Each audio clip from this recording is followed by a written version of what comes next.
Vous êtes déjà fatigué, c'est normal. N'est-ce pas? Oui, il y a encore de l'énergie. On peut tenir un peu encore. Il nous reste environ 1h30. Et nous sommes au cœur de la messe, la plus grande de toutes les prières.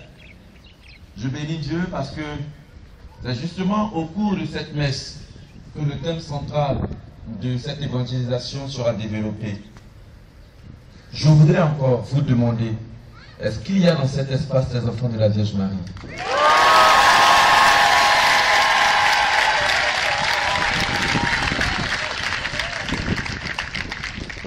Ah, ok, il y en a. Bien.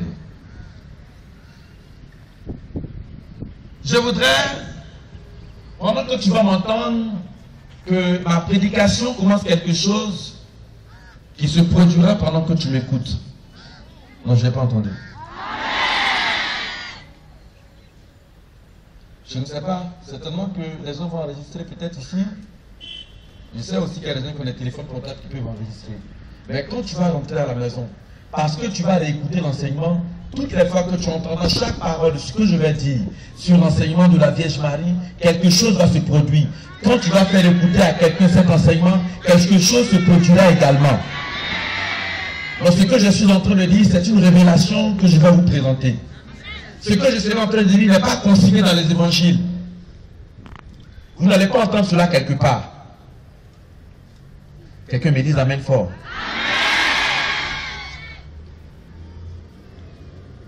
Marie au cœur de la passion et de la compassion de Jésus-Christ.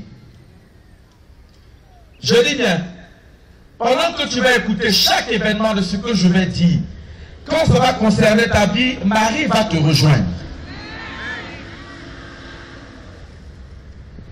Nous sommes en train de finir le temps de carême. Mais quand j'entends, je n'ai pas encore entendu un espace qui a été accordé à la Vierge Marie durant ce temps de carême.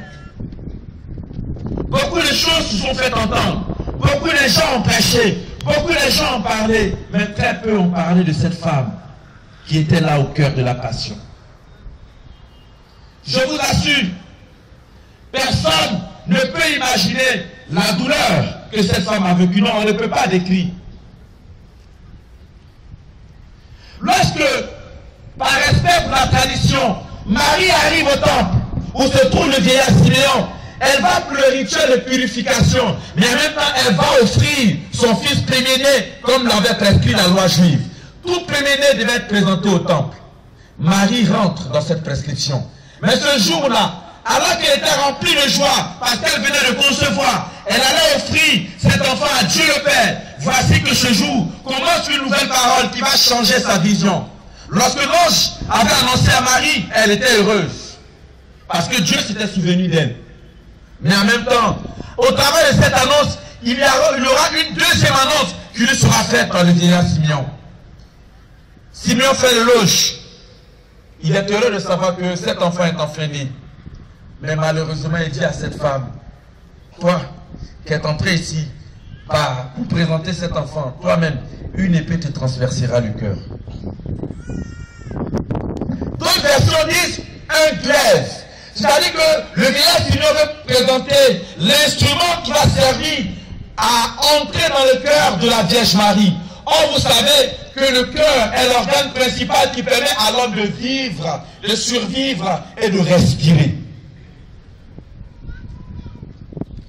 Quelle femme est capable d'entendre une prophétie, je ne vais pas dire de malédiction, mais sur un futur qui n'est pas réluisant? Quel prophète dans cette assemblée peut vous dire, vous n'êtes pas sûr, en sortant ici, vous pouvez faire un accident? Quel prophète est capable de dire? Marie l'a entendu. Je parie qu'elle a regardé l'enfant là bizarrement. Bien aimé, quand on dit Marie opère des guérisons, Marie dépend des situations, on crie. Mais Marie a payé le prix. Dis à une voisine, Marie a payé le prix. Je voudrais que tu comprennes que ta délivrance, que ta libération n'est pas tellement importante plus que ta vie même. Quand tu es guéri, tu vas à tes occupations. Mais qu'est-ce qui prouve que tu viendras rendre honneur à la guérison que tu as reçue? Beaucoup de gens ont fréquenté des assemblées. Ils ont été guéris, des paralytiques ont marché. Mais combien sont revenus rendre honneur à Dieu qui leur a donné cette santé?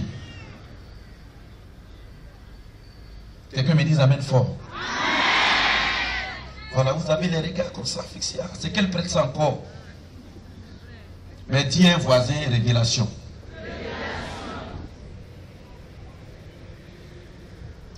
Marie est au cœur de la passion.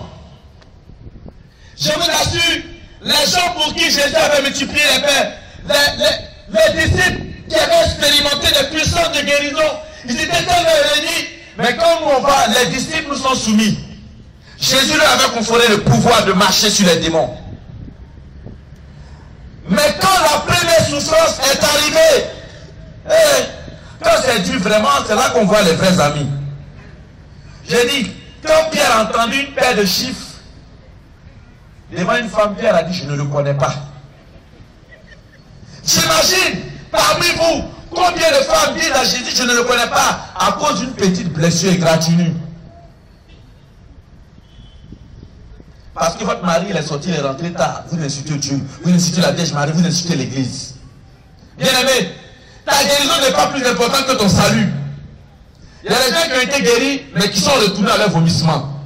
Quelqu'un me dit amen fort. Amen 3 fois.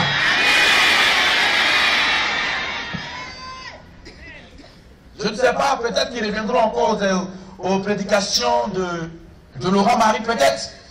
De nombreuses guérisons sont capables d'être opérées. Le plus important, ce n'est pas que tu guérisses. Jésus veut découvrir en toi le vrai adorateur, qui n'est pas limité par les circonstances. Ta maladie te fait changer de vision. Pourquoi? Dis-moi. On a déclaré que tu ne peux pas guérir. C'est pour cela que tu as changé de vision. C'est pour cela que Marie n'agit plus. C'est pour cela que Jésus n'est plus puissant. Même si tu ne crois pas, cela ne veut pas dire que Jésus n'est pas puissant. Et c'est pour cela que très souvent tu entends le témoignage des autres, mais tu n'entends pas pour toi. Parce que tu ne connais pas la disposition de leur cœur. Comment est-ce que leur cœur endure des situations difficiles et leur cœur ne change pas de position? Mais regardez, beaucoup d'entre vous ont changé de position à cause d'une égratignure. Mais je vais te parler de Marie qui n'a pas changé de position. Les disciples ont fui, mais Marie est restée. Non, je n'ai pas entendu. Je dis bien, quand tu vas m'entendre, chaque événement, chaque étape de la Vierge Marie, quelque chose se produit. Je ne dis pas que quelque chose va se produire. Quand l'heure d'aller pour la fête des rameaux est arrivée, Jésus rentre chez lui à la maison, il rencontre Marie, sa mère. Il rencontre cette femme, il vient lui dire ses adieux. Parce qu'il sait qu'avec la fête des rameaux, cela va s'achever par la mort. Marie avait ses intuitions. Certainement qu'elle se disait que peut-être que la coupe pouvait être retirée. Bien aimé, regardez, votre enfant vient vous dire adieu. On le voit, même tu pleures. Mais l'enfant te dit adieu. Et ce que je vous dis n'est pas consigné dans les évangiles. C'est une révélation que Jésus et la Vierge Marie ont fait à Sainte Catherine et Méric. Et à Marie d'Agreda. Vous pouvez aller vérifier sur le net. Vous cherchez Marie d'Agreda, révélation sur la Vierge Marie. Et vous verrez Marie au cœur de la passion. Les évangiles n'ont pas le temps de l'expliquer. C'est pour cela que ces gens disent, il y a beaucoup de choses qui n'ont pas été consignées. Mais ce que j'ai dit, c'est pour que vous ayez la foi. Bien aimé, on ne pouvait pas tout dire de la Vierge Marie. Et très peu de temps, Marie avait le temps de parler. La Bible nous dit que Marie gardait tous les événements dans son cœur. Je vous assure, parmi vous, combien de personnes peuvent garder un petit secret dans leur cœur? Que ce soit bénédiction, Marie garde. Que ce soit malédiction, elle garde. Bien aimé, Jésus explique à sa mère le temps de la séparation. Il lui dit, je te dis au revoir. Bientôt quand je vais rentrer à Jérusalem, on va me voitionner, on va m'acclamer, mais toutes ces personnes seront les mêmes à crier à mort. Il explique à sa mère comment il sera flagellé. Il explique à sa mère le poids de la croix. Il explique à sa mère le cheminement vers Golgotha. Marie était là, elle écoutait. C'était l'heure de la séparation.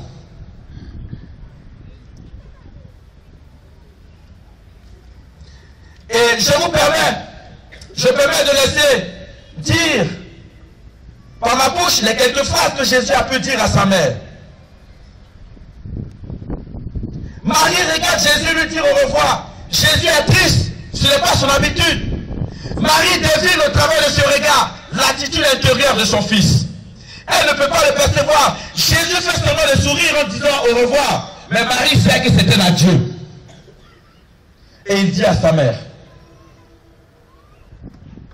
il a fait asseoir. Il lui dit, maman, je suis venu pour prendre de la force et du réconfort auprès de toi. Maman, je suis comme un petit enfant qui a besoin du cœur de sa mère à cause de sa douleur. Je n'ai que toi. Maman, à cette heure, souviens-toi de moi par ton amour et par ta prière. Il n'y a que toi qui, à cette heure, sache prier parmi ceux qui m'aiment plus ou moins. Maman, c'est pour cette heure que je suis venu. Et surnaturellement, je la vois arriver avec joie. Mais moi, je la crains aussi. Parce que ce calice est pour moi, pour mon nom, un trahison, un reniement, de la férocité, des blasphèmes et de l'abandon. Il dit à Marie, sa mère, souviens-toi de moi, maman. Maman, adieu. Il dit, bénis-moi, maman, même au nom du Père. Et pardonne à tous, pardonnons ensemble. Dès à présent, pardonnons à ceux qui nous torturent. Et sur ces mots, Jésus s'apprête pour aller à Jérusalem. Bien-aimé, Marie entend ces paroles, elle entend ces propos. Jésus demande un soutien. Marie fait semblant de sourire, mais son cœur vient d'être transpercé par ces paroles de revoir ou d'adieu de son fils. Jésus s'en va. Marie sait que Jésus sera ovationné en entrant à Jérusalem, mais Marie ne le suit pas. Marie ne veut même pas fuir, parce que à ce moment, il y avait la gloire qui allait rayonner. Les gens allaient célébrer Jésus. Marie pouvait l'accompagner pour bénéficier du privilège de son fils, mais Marie ne le suit pas. Bien-aimé, discrètement, Marie, de loin, marche sur les traces de son fils. Frères et sœurs, écoutez-moi bien. De 6h à 9h du matin, après le jugement de Pilate, Jésus est conduit dans un cachot. Est-ce que je peux avoir la feuille sur les 15 douleurs? Jésus est conduit dans un cachot. Là, il y a les tortures que les évangiles ne révèlent pas, mais que vous pouvez découvrir par les révélations. Je vais vous dire comment Jésus a été torturé avant même qu'il ne soit pour être flagellé. Comment est-ce que les gens, ils avaient la haine, la détermination. La révélation va nous dire que les gens qui étaient réquisitionnés pour préparer la croix de Jésus maudissaient Jésus. Pendant qu'ils étaient en train de tailler la croix, pendant qu'ils étaient en train de tout disposer, ils maudissaient la personne qui allait se toucher sur la croix. Parce qu'à cause de cet homme, on les avait mobilisés pendant au moins 2 ou 3 jours. Ils ne pouvaient plus vaquer à leur occupation. Ils maudissaient dans leur cœur, ils insultaient, ils injuriaient, avant même que Jésus ne vienne prendre sa croix. Je te lis à présent les tortures secrètes de Jésus. Les évangiles ne l'ont pas révélé, mais je veux que tu l'entends toi aussi, pour que tu comprennes que réellement, Marie a enduré dans son cœur cette révélation du vieillard Siméon. Jésus lui-même dit ceci. Ils m'ont lié les pieds avec une corde pour me traîner en bas d'un escalier de pierre et me jeter dans une cave puante et remplie d'ordures. Ils m'ont ôté mes vêtements, ils m'ont percé le corps avec des pointes. Ils m'ont attaché une corde autour du corps, ils m'ont traîné sur le sol d'un mur à l'autre. Ils m'ont suspendu à une poutre par un nœud, coulant jusqu'à ce que je glisse et tombe sur le sol. Brisé par cette torture, j'ai versé des larmes de sang. Ils m'ont attaché à un poteau pour me percer le corps avec des armes différentes. Ils m'ont lancé des pierres et brûlé avec des charbons ardents. Ils m'ont percé avec des alênes, lacéré avec des lances pointues. Ils ont déchiré la peau, la chair et les veines de mon corps. Ils m'ont attaché à une colonne pour me faire tenir nu-pied sur une plaque de métal brûlant. Ils m'ont attaché à une colonne. Ils m'ont mis une couronne de fer et bandé les yeux avec un linge d'une saleté repoussante. Ils m'ont fait asseoir sur une chaise garnie de pointes. Et ces pointes entraient profondément dans ma chair. Ils ont versé du plomb et de la résine liquide dans mes plaies. Et après cette torture, ils m'ont écrasé sur la chaise afin que les pointes pénètrent plus profondément dans ma chair. Pour ma honte, mon supplice, ils m'ont enfoncé des aiguilles dans la plaie ouverte de ma barbe arrachée. Ils m'ont lié les mains dans le dos. Ils m'ont poussé hors de la prison en me frappant avec des verges. Ils m'ont jeté sur une croix et ligoté serré que je ne pouvais plus respirer. Ils m'ont frappé à la tête alors que je gisais sur le sol. Et l'un d'eux, appuyant son pied sur ma poitrine, m'a enfoncé une épine de couronne à travers ma langue. Ils m'ont versé dans la bouche les pires excréments en me lançant des injures les plus infâmes. Voici la révélation des 15 tortures secrètes de notre Seigneur Jésus. Bien-aimés, voici ce que Jésus décrit de ce qu'il a enduré, de ce qu'il a subi. Marie marche sur les traces de Jésus, mais elle va découvrir cela lorsqu'elle va se retrouver au pied de la croix. Pendant qu'il n'y a personne, les gens détachent Jésus de la croix et on remet le corps sans vie à cette femme qui avait tout donné à l'humanité, qui avait tout donné à l'univers. Cette femme s'est dépouillée de ce qu'elle avait de précieux. Cet enfant avait guéri de malades, mais voici que l'enfant revient sur ses pieds, tout défiguré. Je me demande, est-ce qu'elle a pu reconnaître son fils? Est-ce qu'elle a pu savoir que c'était réellement Jésus qui était sur ses bras? Dites-moi, femme, comment vous sentez-vous quand le fils unique que vous avez vient de partir? Marie était assise. Marie a reçu ce corps sans vie. Je me dis que Marie était au cœur de la passion et Marie a vécu de la compassion. Bien-aimé, Marie n'est pas étrangère à ta souffrance. Elle n'est pas étrangère à ce que tu vis, parce qu'elle-même, elle a expérimenté en tant qu'épouse, en tant que femme et en tant que mère. Dis-moi, est-ce qu'il y a une douleur aussi comparable à cette femme? Dis-moi, si cette femme n'a pas pleuré, pourquoi Marie pleure-t-elle des larmes de sang? Pourquoi Marie pleure-t-elle de l'huile? Pourquoi Marie aujourd'hui est blessée quand son peuple est en train de souffrir? Dis-moi, femme, y a-t-il une douleur que Marie n'a pas vécue? Y a-t-il une souffrance que Marie n'a pas connue? Dites-moi, qu'est-ce que vous vivez que Marie n'a pas vécu? Toi qui te plais à longueur de journée, toi qui pleures, toi qui es en train de récriminer, dites-moi, n'y a-t-il pas quelqu'un qui puisse t'entendre? Marie t'entend cet après-midi. Je dis bien, cette femme l'a vécu, cette femme l'a enduré, cette femme l'a supporté. Je te dis que son cœur est largement ouvert. Non, je n'ai pas entendu. Quand tu m'écoutes, quelque chose se produit. Je dis bien que le cœur de Marie te rejoint. Non, je n'ai pas entendu.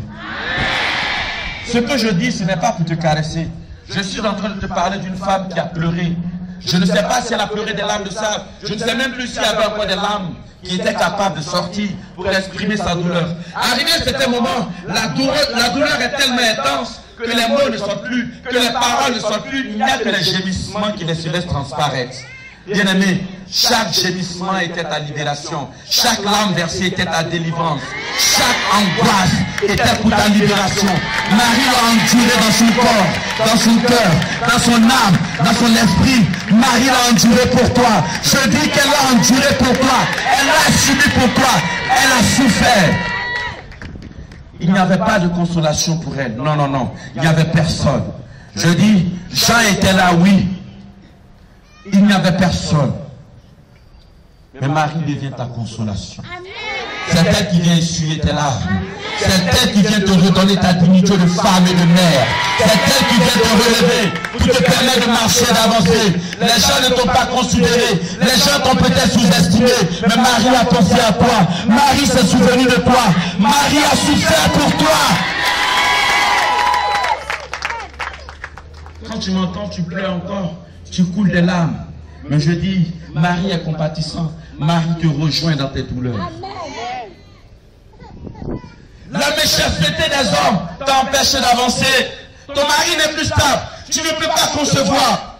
Tout est difficile. Tout est fermé. Marie a regardé devant elle. Il n'y avait pas de disciples. Il n'y avait pas de soutien. Elle s'est retrouvée seule. Et heureusement qu'il y avait le disciple que Jésus aimait. Ce disciple bien-aimé, c'est toi, ma soeur. Ce disciple bien-aimé, c'est toi, mon frère. Tu étais là au pied de la croix avec la Vierge Marie. Tu te tenais là quand Jésus était cloué sur la croix. Tu étais là, présente, assistante. Tu es le disciple bien-aimé. On ne le nomme pas. On ne dit pas que c'est un tel. Mais je ne sais pas comment tu te nommes. Mais je t'appelle par ton nom pour te dire qu'à cet instant, tu étais au pied de la croix avec la Vierge Marie. Comment est-ce que tu t'appelles? Mais je vais te dire que tu étais présent. Tu es le disciple bien-aimé. Jésus a dit, femme, voici ton fils. Fils, voici ta mère.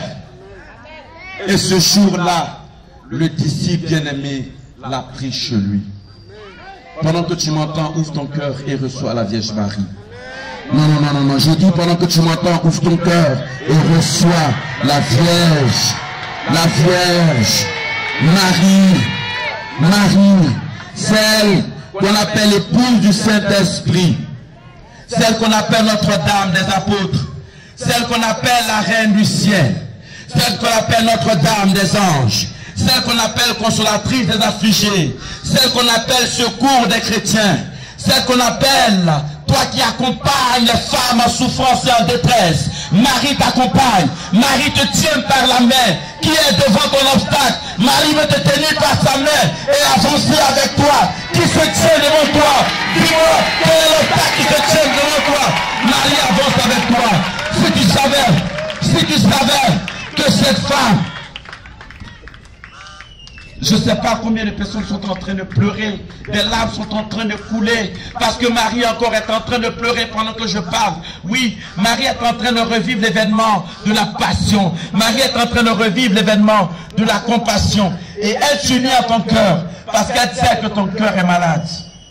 Je t'assure que les guérisons sont en train de s'opérer. Non, je te dis que l'intercession de Marie se fait pendant que je prêche. Si tu savais qui est cette femme, tu ne laisseras pas les gens l'insulter. Tu ne laisseras pas les gens la maudire. Tu ne laisseras pas les gens marcher sur elle. De sorte que dans son apparition à Fatima, elle a révélé aux 3 enfants. Il y a beaucoup de sacrilèges. Il y a des gens qui m'insultent. Il y a des gens qui m'humilient. Et pourtant mon cœur a tout enduré. Et pourtant mon cœur a tout supporté. Lorsque Marie dit toutes les générations, elle n'a pas dit que tous les chrétiens. Elle n'a pas dit tous les catholiques. Elle a dit toutes les générations, que tu sois en Occident, que tu sois en Orient, que tu sois en Océanie, que tu sois en Afrique, la Vierge Marie est célébrée, la Vierge Marie est exaltée. Pourquoi laisses-tu les gens marcher sur elle? Dis-moi. Pourquoi as-tu changé son image? Pourquoi as-tu déplacé la statue? Pourquoi est-ce que tu n'entretiens pas? Regarde ton oratoire est sale. Il y a des toits d'araignée. Marie est là-bas. Et tu entretiens ta chambre. Il y a la climatisation. Tu prends soin de ton corps. Tu prends soin de tes vêtements. Dis-moi, est-ce que cette femme a la place dans ton cœur? Je m'arrête là. Que la Vierge Marie vous bénisse.